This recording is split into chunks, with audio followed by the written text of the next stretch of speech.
It is very interesting to see the effects of work group diversity. People coming from different backgrounds with different capability. We would like to see whether it is positive or negative effects on the team performance. There are two major perspectives on diversity.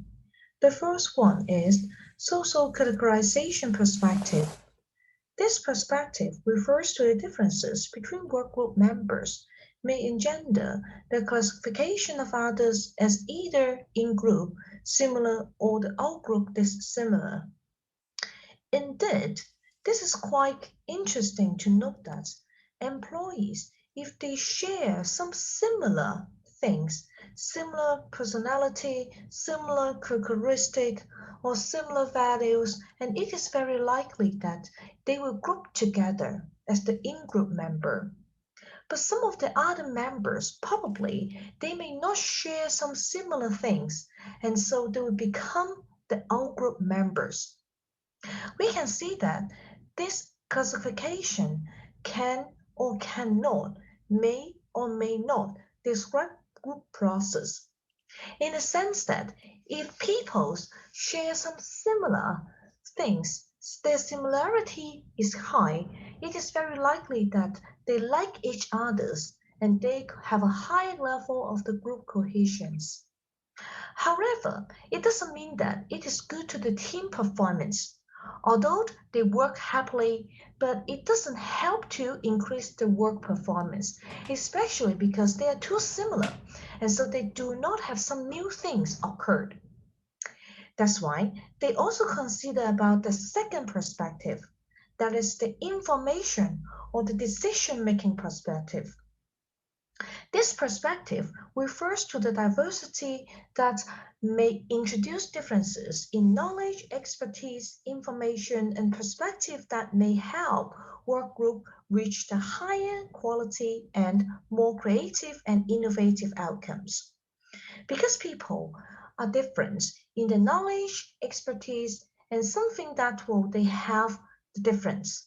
And so if they group together, they can exchange the information, they can work together, they can have a more innovative ideas, creative ideas. That's why eventually their overall work performance may be increased. So we can see that when we talk about workplace diversity, it is very likely that we will look into these two perspectives, social categorization perspective, as well as the information decision-making perspective. The effect of the diversity, it also depends on the task dependent. If this is quite difficult task, very complex, non-routine, and also is not well structured, usually it's a kind of the innovation and creativity, knowledge work, and also the decision-making, problem-solving task. And so it will require to have someone have different background.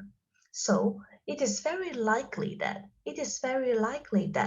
the informational decision-making perspective is highly preferable because people coming from different background. It seems that having a higher level of the diversity will help to create some innovative ideas. However, if the work task itself is quite routine and also is well structured, indeed, it is not necessary to have the workplace diversity.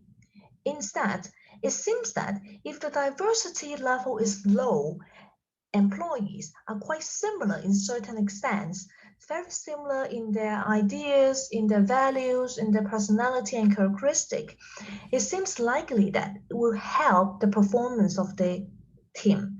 It is because they are very cohesive and they work very well together happily. That's why it will help to increase their work performance. In 2007, a meta-analysis is trying to compare the effects of task diversity, whether the diversity in ability, cognitive resources, and also the personal characteristic, as well as the biodemographic diversity, that it refers to age and race, gender, etc., and to see their effects on their work performance. In their analysis, they found that task-related diversity was found to be positively related to both the quality and quantity of the team performance. However, there is no relationship was found between the biodemographic diversity and team performance. In conclusion, we can see that if we are forming a team, it's just solely based on the demographic attributes by their age, by their race, and also gender, and to see equal there is the diversity in the work team. It really doesn't help and beneficial to the work performance of the team. Instead, it is very likely that if we form the team based on the task diversity, and so you can see that it will help to increase the task performance, the team performance. It is because if people having different ability, capability, they are more likely to exchange the ideas, they will help each other, they work together, and so it will help to increase the creativities and also the performance of the team.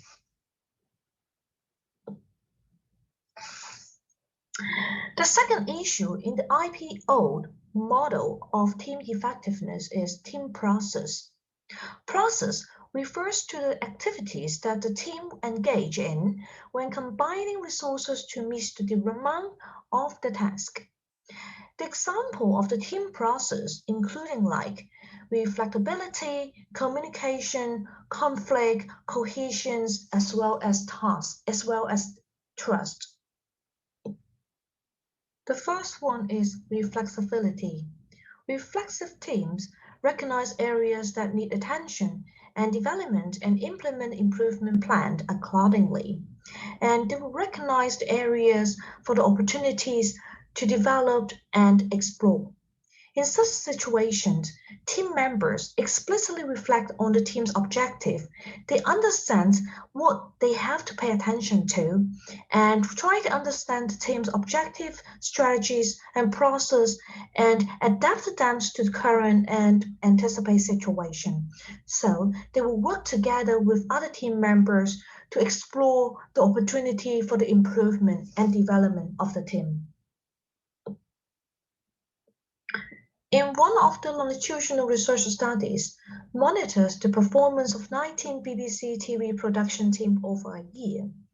And in this research found that reflexibility was a significant and was a very strong predictor in predicting the creativities and the team effectiveness.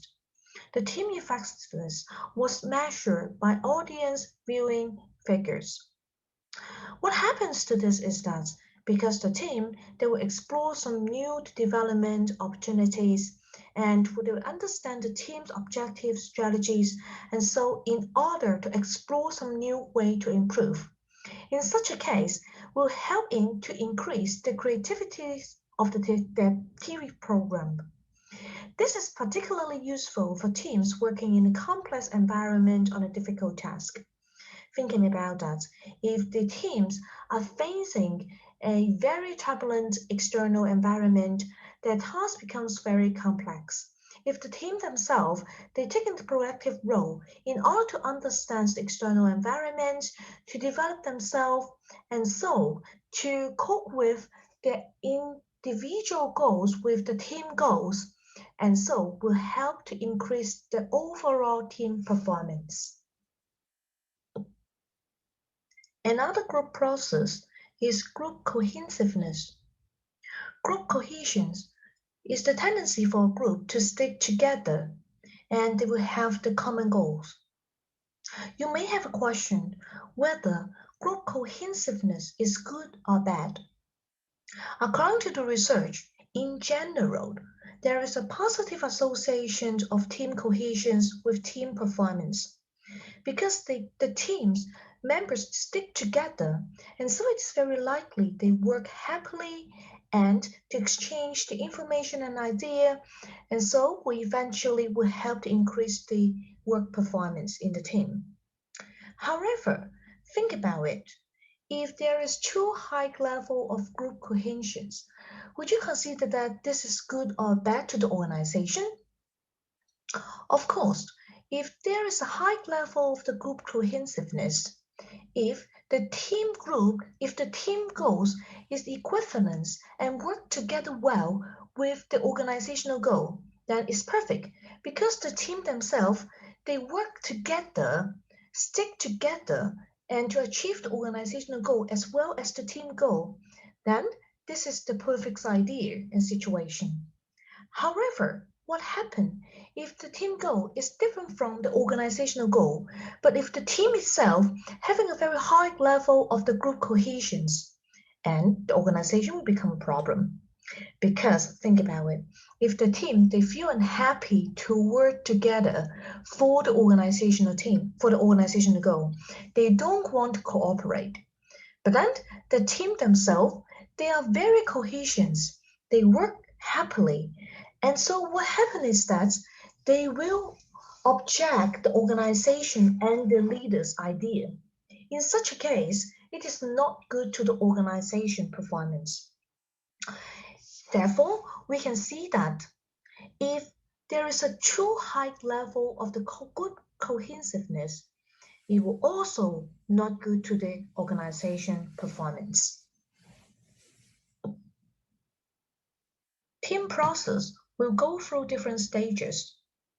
For the transition phase, the transition process includes the teams will set up the mission, the objective, and set out the action plan. And then if they want to take into consideration as to take the actions for the plans, and so they will go through the action process. This will include the progress monitoring and to see whether the actions will fulfill and follow the plans. At the same time, the team members will coordinate with each other so that to implement the action plan. This will also include the interpersonal process, because remember that when the teams they work together, the team members sometimes will have some conflict. So they also need to solve the conflict problem. Besides that, the team members will usually work together to make the decisions, to participate and involve in the decision-making process. Besides that, the team members, they have to work together. The individual motivation is very different from the group motivation. Sometimes the members will be influenced by their peers. In a more positive or the negative way, we don't know. So that's why we also need to consider about the peer influence on the work motivation. And finally, they also need to deal with lots of the interpersonal thing. So that's why they also have to manage their own emotion and affects. The next question is it good to form a team? Do they enjoy the process gains or it will involve some process loss? In theory, because team members, they work together as a team, and so the performance in a team should always better than the performance of the individual behavior alone. But the question is it really the case? It depends on many different situations. In some situation, indeed we can see some process lost. It is not a must to have the process gained and have the positive effects and outcomes on the work performance in the team. It depends. Here is some of the example that we can see are cloning and based on the process losses.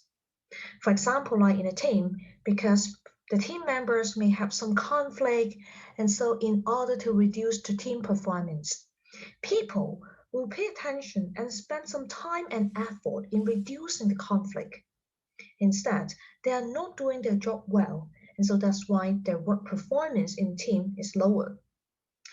Besides that, we can also see the problem of social loafing. That is about that some of the employees, they will be too lazy because they can see that even though they do not contribute in the team, but still others will make the contribution. So who cares and why do I bother to make any contribution? This is what we call the social loafing.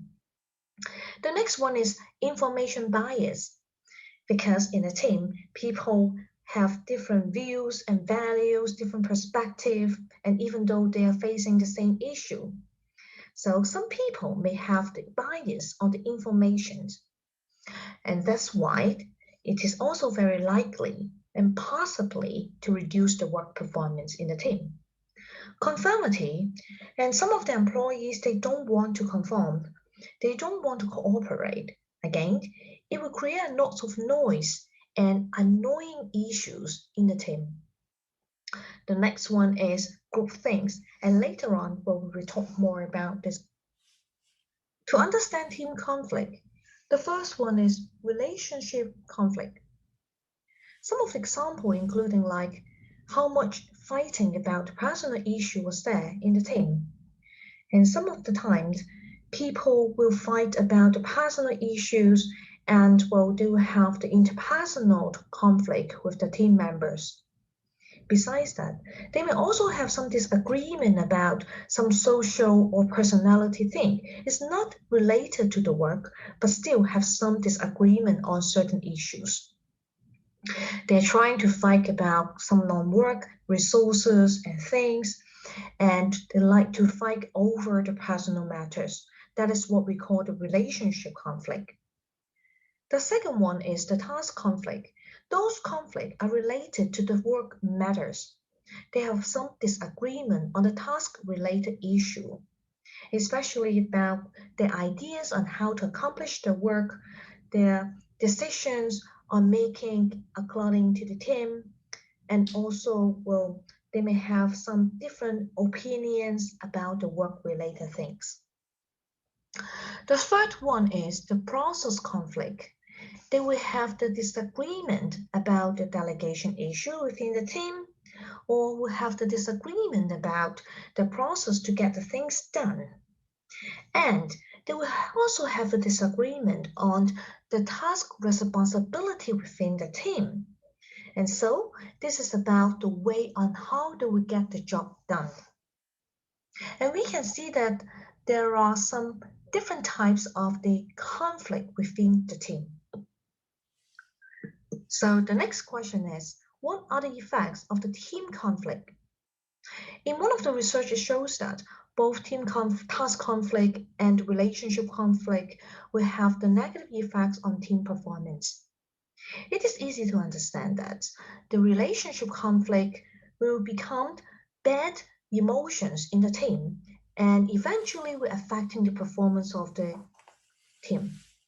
And employees will be very easy to have the personal attack with other team members so as to create some negative emotion in the team. The task conflict eventually and easily will become the relationship conflict. Although at the beginning, perhaps the task conflict is about the conflict related to the work, but eventually it's very easy to become the personal attack.